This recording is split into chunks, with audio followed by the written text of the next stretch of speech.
भूतिया चुड़ैल की डरावनी कहानी। एक छोटी सी बस्ती के पास एक घना जंगल था जिसे लोग काला जंगल कहते थे। कहा जाता था कि वहां आने वाले लोगों का भूतिया चुड़ैल शिकार करती थी और उन्हें खा जाती थी। एक सुंदर से जंगल में जहां कामिनी रहती थी, वहाँ बहुत सारे बच्चे खेलने आया करते थे और इसी तरह उसके घर के पास बहुत चहल पहल रहा करती थी।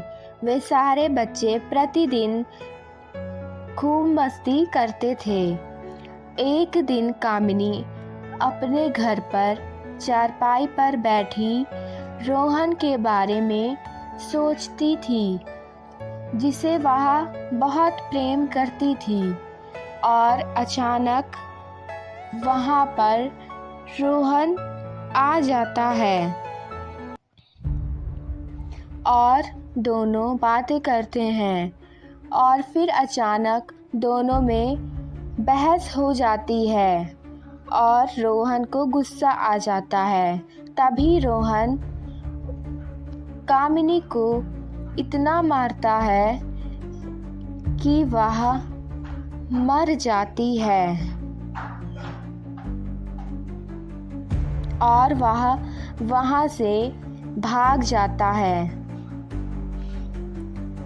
और इस खबर का पता जब गांव वालों को चलता है तो गांव वाले हैरान रह जाते हैं। गांव वालों में यह चर्चा बहुत तेज़ी से फैल जाती है कि कैसे कामिनी की हत्या की गई और फिर कामिनी चुड़ैल बनकर लोगों को काले वन में डराती थी।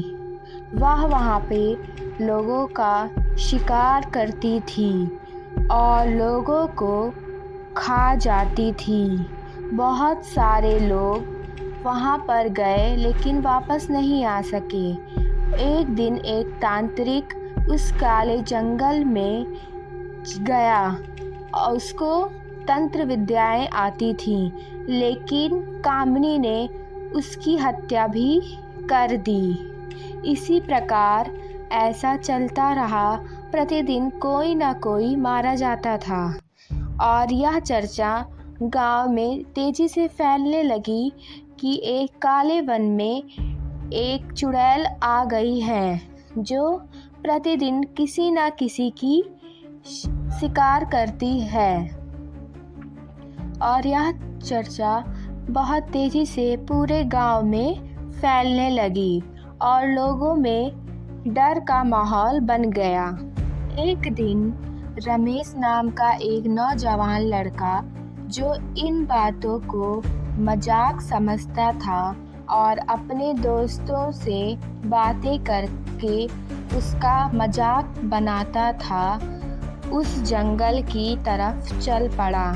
और जब वह जंगल की तरफ अपने दोस्त के साथ जाने लगा, तभी एक आवाज़ सुनाई दी, लेकिन वह दोनों आगे बढ़ते रहे और अचानक तभी वहाँ चुड़ैल आ गई और यह देख दोनों ज़मीन पर गिर गए।